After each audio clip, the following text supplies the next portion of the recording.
हाय सर्वांना नमस्कार। तर आजच्या एका नवीन व्हिडिओमध्ये सर्व यूट्यूब फॅमिलीचे मनापासून स्वागत करते आणि आजच्या माझ्या व्हिडिओला सुरुवात करते। पण त्या अगोदर जर माझ्या चॅनलला लाईक केलं नसेल तर लाईक करा आणि सबस्क्राईब करायला अजिबात विसरू नका आणि माझा आजचा व्हिडिओ हा शेवटपर्यंत नक्की पहा। तर आज आपण बनवणार आहोत कारल्याची भाजी। कारलं म्हटलं की सगळ्यांचाच आवडीचा पदार्थ आहे असं नाही, तर काही जणांना कारलं आवडतं तर काही जणांना आवडत नाही। पण मी आज सांगितलेल्या पद्धतीने जर कारलं तुम्ही बनवलं तर ते कारलं तुम्हाला नक्की आवडेल। मी इकडे अशी छोटी छोटी कारली घेतलेली आहेत आणि त्या कारल्यांचे असे उभे काप करून घेतलेले आहेत, कारण आपल्याला ही कारली भरून करायची आहेत।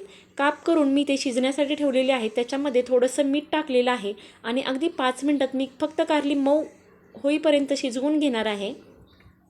आपली कारली 5 मिनिटांमध्ये छान अशी शिजलेली आहेत। आता आपल्याला या शिजलेल्या कारल्यामधील पाणी काढून घ्यायचं आहे आणि कारली 2 ते 3 पाण्याने स्वच्छ अशी धुवून घ्यायची आहेत। यामुळे आपलं कारलं अजिबात कडू लागणार नाही। तर आता आपण तयार करूयात कारल्याच्या भाजीसाठी लागणारा मसाला। तर इथे मी कच्च्या शेंगदाण्यांचा असा कूट करून घेतलेला आहे। कूट जास्त बारीक न करता दाटसर असा केलेला आहे। यानंतर याच्यामध्ये टाकलेला आहे लाल तिखट। लाल तिखट आपण आपल्या आवडीप्रमाणे टाकू शकतो। यानंतर इथे टाकलेली आहे हळद आणि आपण कारलं शिजत असतानाच त्याच्यामध्ये मीठ टाकलं होतं, त्यामुळे मी अगदी थोडंसं मीठ आता यामध्ये टाकलेलं आहे। आता या मसाल्यांच्या मध्ये आपल्याला टाकायचं आहे दही। दही टाकल्यामुळे काय होतं तर आपण जी कारल्याची भाजी बनवणार आहे ती भाजी अजिबात कडू लागत नाही आणि कारल्याच्या भाजीची चव देखील खूप छान लागते। त्यामुळे मी याच्यामध्ये दह्याचा वापर केलेला आहे। 1 चमचा दही टाकून त्याच्यामध्ये हे सगळे मसाले म्हणजे शेंगदाण्याचा कूट, लाल तिखट, हळद, मीठ मिक्स करून घेतलेलं आहे आणि वरून मी थोडीशी कोथिंबीर टाकलेली आहे। कोथिंबीर देखील मसाल्यामध्ये छान अशी मिक्स करून आपल्याला घ्यायची आहे। तर पाहू शकते आपला पूर्ण मसाला इथे तयार झालेला आहे आणि हा तयार झालेला मसाला आपल्याला आता कारल्यामध्ये भरून घ्यायचा आहे। तर मी इकडे आपल्या कारल्यामध्ये छान असा मसाला भरून घेतलेला आहे। तर माझ्याकडे छोटी कारली होती त्यामुळे मी काही कारल्यांचे 2 काप केलेले आहेत, तर काही कारली पूर्ण तशीच उभी चिरून घेतलेली आहेत। तुमच्याकडे जर मोठी कारली असतील तर तुम्ही एका कारल्याचे 2 काप करून अशा पद्धतीने मसाला भरू शकता आणि मसाला भरल्यानंतर कारली खूप छान दिसत आहेत। तर आता आपल्याला ही कारली छान अशी फ्राय करून घ्यायची आहेत। तर फ्राय करण्यासाठी मी गॅसवरती आता तवा ठेवलेला आहे।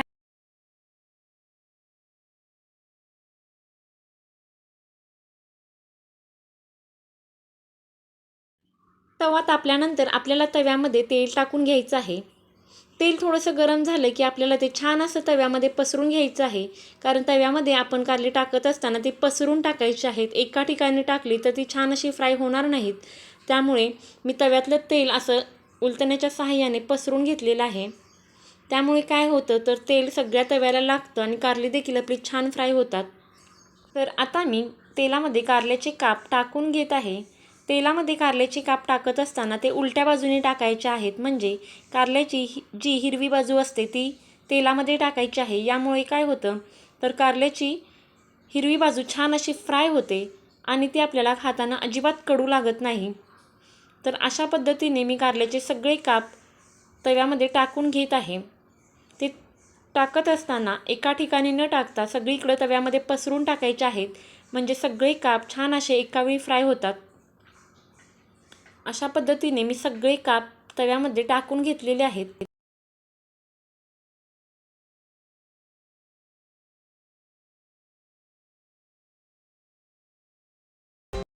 अशा पद्धतीने सगळे कारल्याचे काप माझे टाकून झालेले आहेत आणि मी गॅसची फ्लेम ही मीडियम केलेली आहे।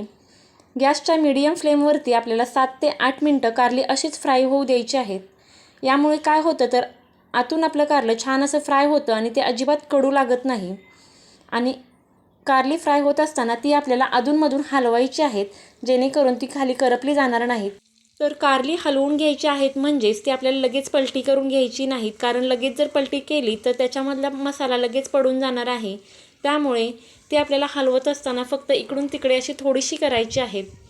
आता या कारल्याच्या तेलामधील बुडबुडे थोडेसे कमी झाल्यानंतर ती आपल्याला पलटी करून घ्यायची आहेत। तर पाहू शकता इकडे बुडबुडे हळूहळू कमी होत आहेत, म्हणजेच आपलं कारलं हे खालच्या बाजूने छान असं फ्राय झालेलं आहे। त्यामुळे आता हे आपल्याला पलटी करून घ्यायचे आहेत. पलटी करत असताना ते सगळे एकदम न करता एक एक असं हळूहळू करायचं आहे. यामुळं काय होतं तर तो कारल्यामधील मसाला खाली अजिबात पडत नाही. तर पाहू शकताय मी अशा पद्धतीने एक कारल्याचा भाग घेऊन तो असा पलटी केलेला आहे. सगळेच एकदम कारले पलटी केलेले नाही आहेत. तर पाहू शकता खालच्या बाजूने देखील आपलं कारलं छान असं फ्राय झालेलं आहे आणि त्याचा कलर महत्त्वाचं म्हणजे अजिबात चेंज झालेला नाही. जसं कारलं हिरवं होतं तसंच हिरवं दिसत आहे. तर हळूहळू करून मी सगळे कारले अशा पद्धतीने पलटी करून घेतलेले आहेत आणि त्याचा मसाला अजिबात खाली पडलेला नाही. आणि जरी थोडाफार मसाला तेलामध्ये पडला तरी तो फ्राय झालेला मसाला कारल्यासोबत खूप छान लागतो. पण आपण याच्यामध्ये दह्याचा वापर केल्यामुळे मसाला छान असा कारल्यामध्ये बसलेला आहे, तो अजिबात खाली पडत नाही. आणि जरी तेलामध्ये मसाला खाली पडला तरी फ्राय झालेला मसाला कारल्याची भाजी खाताना अगदी छान लागतो. तर अशा पद्धतीने मी कारल्याचे सगळे काप तेलामध्ये पलटी करून घेतलेले आहेत आणि ते सगळे सिंगल म्हणजे पसरून ठेवलेले आहेत, जेणेकरून त्याच्या आतमधला जो मसाला आहे तो छान असा फ्राय होईल. तर पाहू शकता इकडे सगळे काप असे पलटी करून घेतलेले आहेत आणि 2 ते 3 मिनिटानंतर पाहिलं तर कारल्यातला मसाला देखील छान फ्राय झालेला आहे आणि जास्त मसाला असा काही आपल्याला तव्यामध्ये पडलेला दिसत नाही. तर पाहू शकता इकडे काप मी उलटे करून तुम्हाला दाखवलेले आहेत. एकदम छान असं कारलं फ्राय झालेलं दिसत आहे आणि कारलं बनवण्याची ही एकदम सोपी आणि साधी पद्धत आहे. इथे मी जास्त मसाल्याचा देखील वापर केलेला नाही आहे.